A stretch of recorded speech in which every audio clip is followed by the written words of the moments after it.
All right, so this is section 10.3, and it's talking about misleading graphs and statistics. And so the first thing that we're going to talk about is the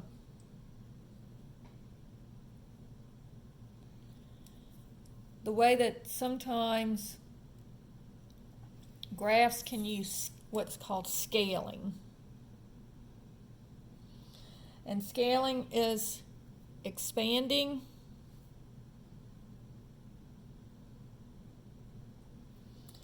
and contracting the size of an axis. I should say, or contracting.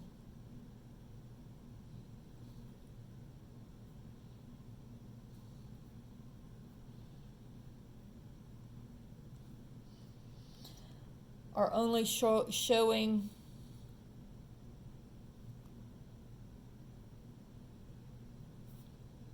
a portion of the axis. So for example, if you look at these two graphs, let me turn my brightness up a little bit. Okay, if we look at these two graphs here, notice that this one, it looks like on the bottom graph, it looks like this is the grams of sugar in these puffed oats is trying to show that they have less sugar than other cereals, which is true. These other four cereals, notice that puffed oats is less. But notice on this one up here, and this is the deceptive graph, what they've done is they've cut off a portion of the graph. So instead of it looking like this, it now looks like that. And so, and notice that there's no numbers on the y-axis here.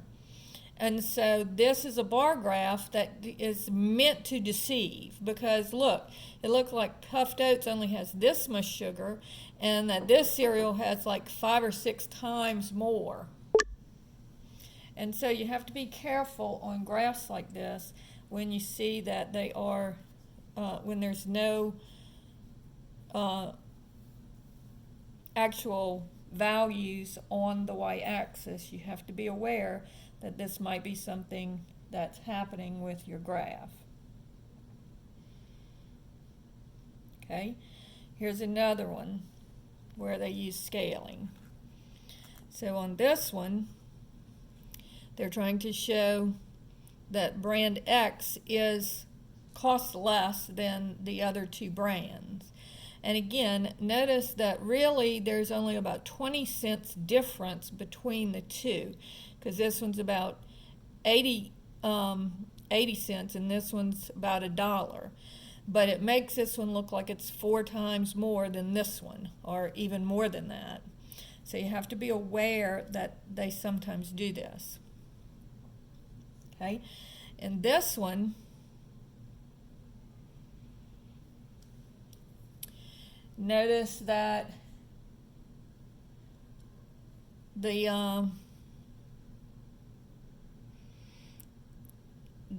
this is in this graph. Notice that when you're looking at the profit for this business, the profit is actually declining. So this is an accurate graph of what's happening in the company.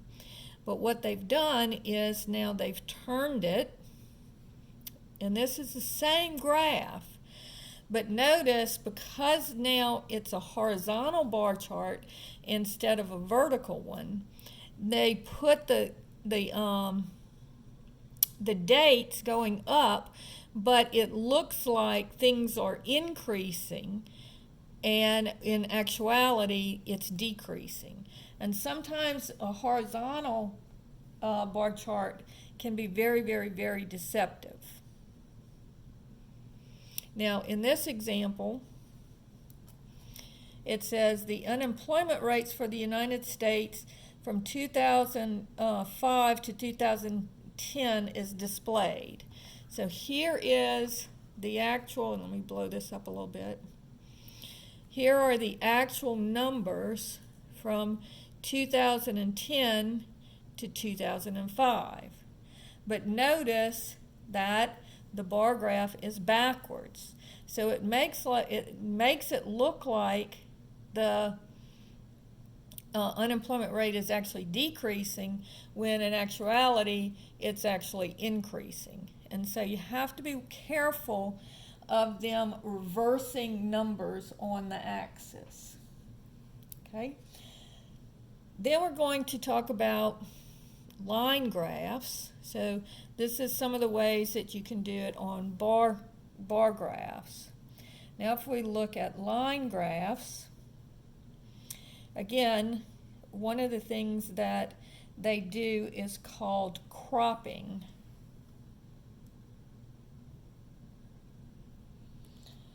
And cropping is just where they break the graph. So in other words, they're not showing you the full graph. And they do show you that part of it is cut off, but it's still deceptive because visually it looks different. So if you look at this graph here, this is the average teacher salaries. And notice it shows, and the teacher salaries are going up, but it shows that it looks like it's going up at a pretty good rate, but look at this line graph. There's a little break in the y-axis. And so they didn't give us the entire graph. They're just focusing on this, and so it makes it look like a bigger percentage of a increase. Now, this one really kind of shows it.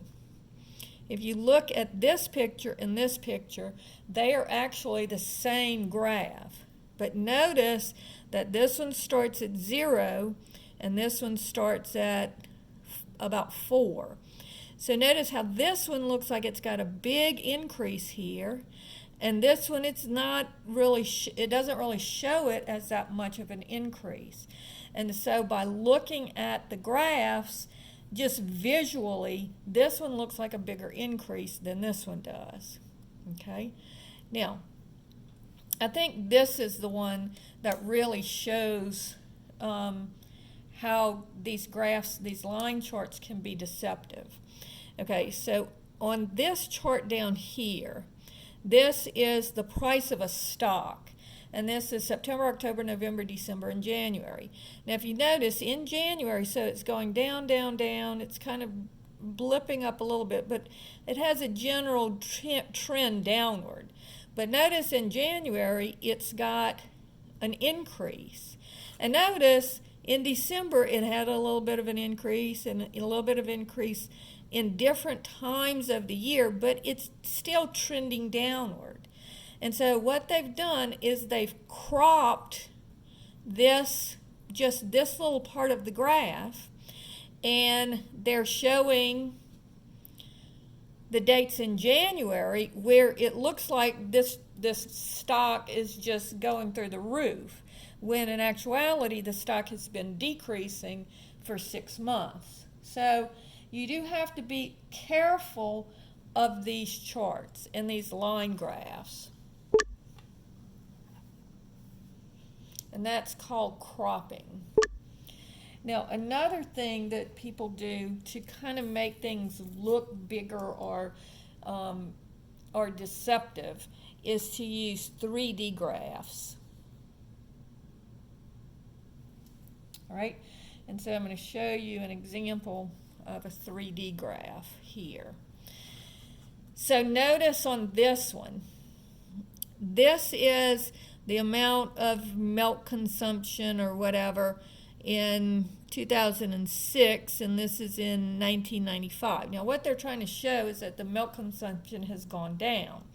But notice it's only gone from 100 to 50, so it's half as much.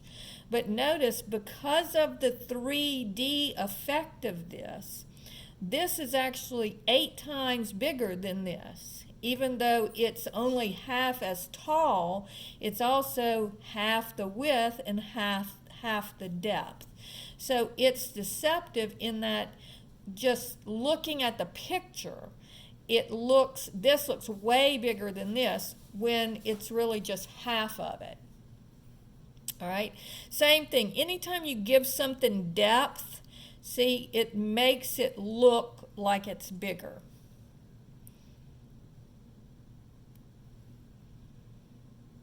Okay, if we look at this one, this picture here, okay, so this is showing the salaries in dollars per year. And again, what this person is doing, and I don't know whether they're trying to be deceptive or not, but notice how when you have a 3D chart like this, you are seeing that things are increasing. But on this one, it makes it difficult to see any actual values. So it kind of looks like this starts at about 50,000, but I'm not, it's hard to tell, well, is it 47, is it 50? And it's hard to tell where it ends as well, because you've got that 3D effect. And so it makes it very difficult to see exact values. Okay? Now here again, this is a deceptive picture, just like the milk picture. This is showing the 1,000 metric tons of hay or whatever that was sold. And this is supposed to be, and again, it's twice as high, but it's 8 times as big. The volume is 8 times as big as this one. Now, if you wanted to show that it's twice as much without being deceptive, notice that this does it without any kind of deception. You can tell that this one is twice this one. And so you can use pictures and you can use 3D graphs, but you just have to be careful when you're doing it that you're not being deceptive using a volume as opposed to just a height. And so those are the 3D graphs that can be deceptive. Now, we also talked about pie charts being deceptive. Now, sometimes, just kind of in general, pie charts don't give as much information as other kinds of graphs do a lot of times, because, like, for example, here is the vitamins in a specific kind of cereal. And you can tell that you have a lot of B1 and a lot of B2, and then some A and very little C. But notice that you can't tell how much of any of those there are. You can just tell the percentages that are there. And so sometimes the pie chart really doesn't give a whole lot of information. Another thing that happens too is a lot of times they'll explode a pie chart. And then that means to take a piece and set it aside. And when you do this with pie charts, and especially with the 3-dimensional looking pie charts, notice it makes the big piece here look even bigger than it does here because it's separate from the rest of it. And then this one is even worse because it's showing it as a stair step, and so it makes it look huge compared to this one down here because it looks like you're going up. Okay? And then here is another picture, and they call this pictorial embellishments.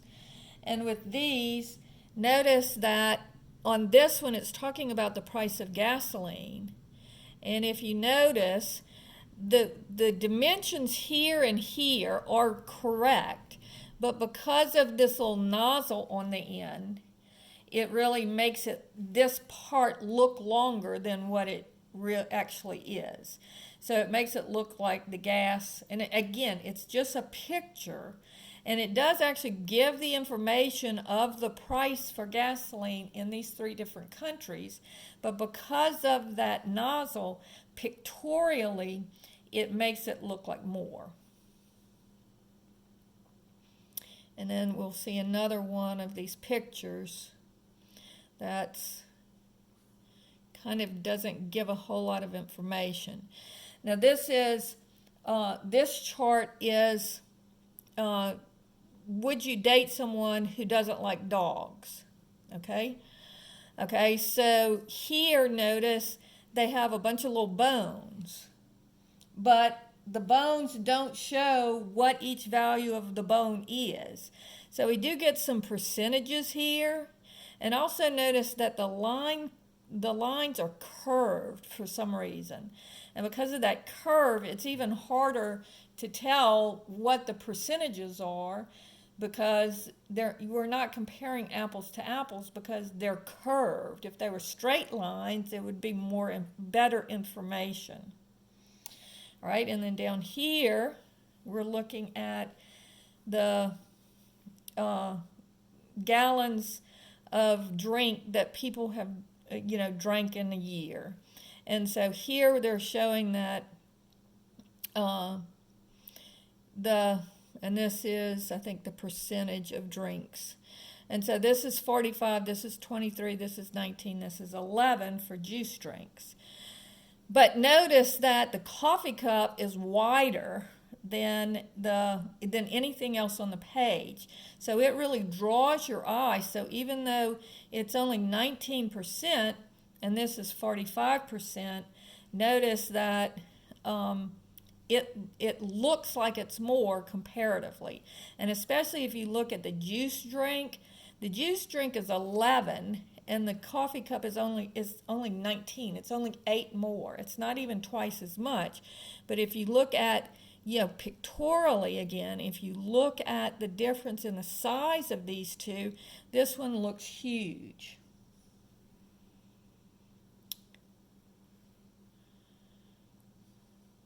And then the last one is this one. So this is showing the number of people that are using midwives to deliver their babies. And notice there is a significant increase here. But because of the way that the arms are reaching down to the baby and moving up, it makes your eyes are directed upward.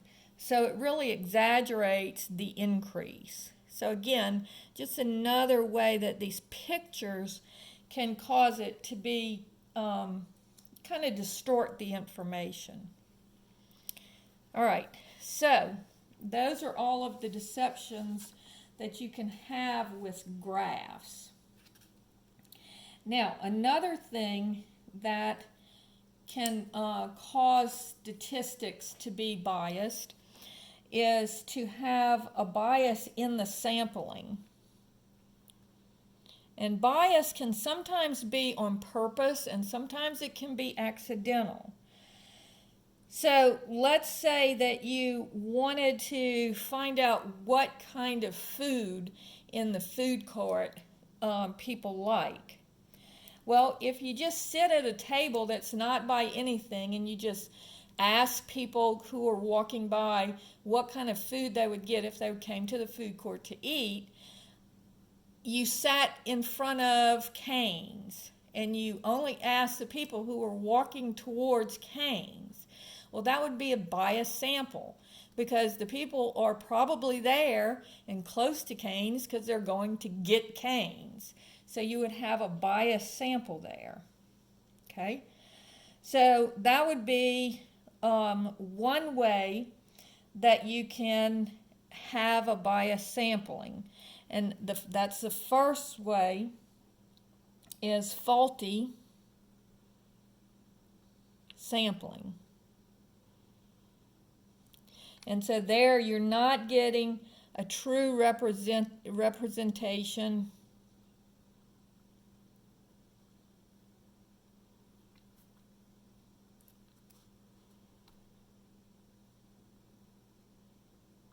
of the population.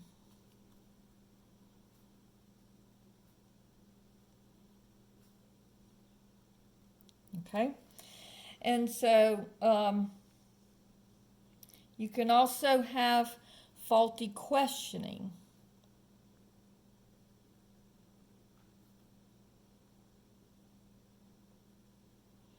And with faulty questioning, you can, when you ask your question, if the question itself is biased so that it influences the answer. So let's say, and this is a very obvious and people would pick up on it, but just I'm going to be obvious here. Let's say that you were calling about whether you wanted to have a gymnasium or something built in the neighborhood.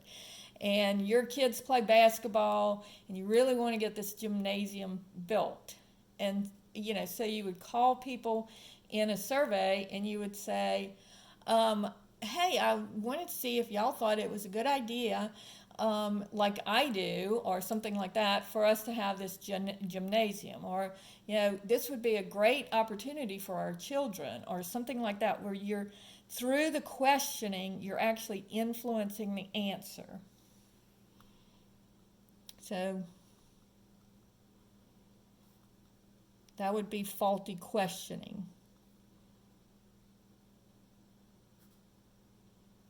So the question influences the answer.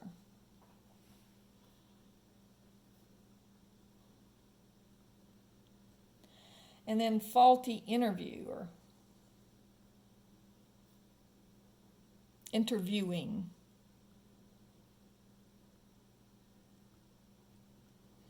And this is where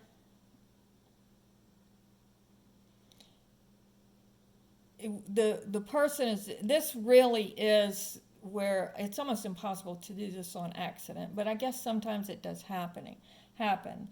But where you're either misreading the questions or misinterpreting the answers.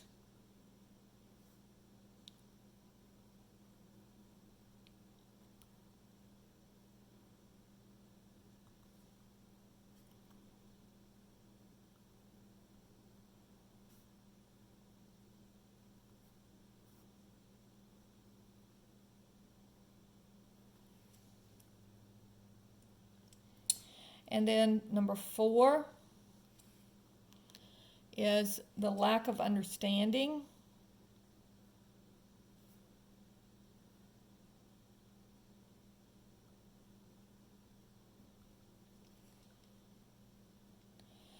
So if the person that's being interviewed, so the person that you are surveying, doesn't really understand what you're asking about them, and they don't have enough information to really make an informed decision.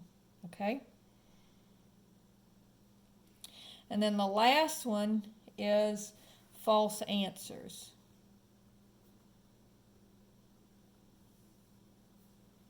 And this is where the person being interviewed intentionally gives incorrect information. And so, if it's a topic that, they are either embarrassed to say what their true answer is or something like that, that would be an example of false answers. Okay? So the homework for this section,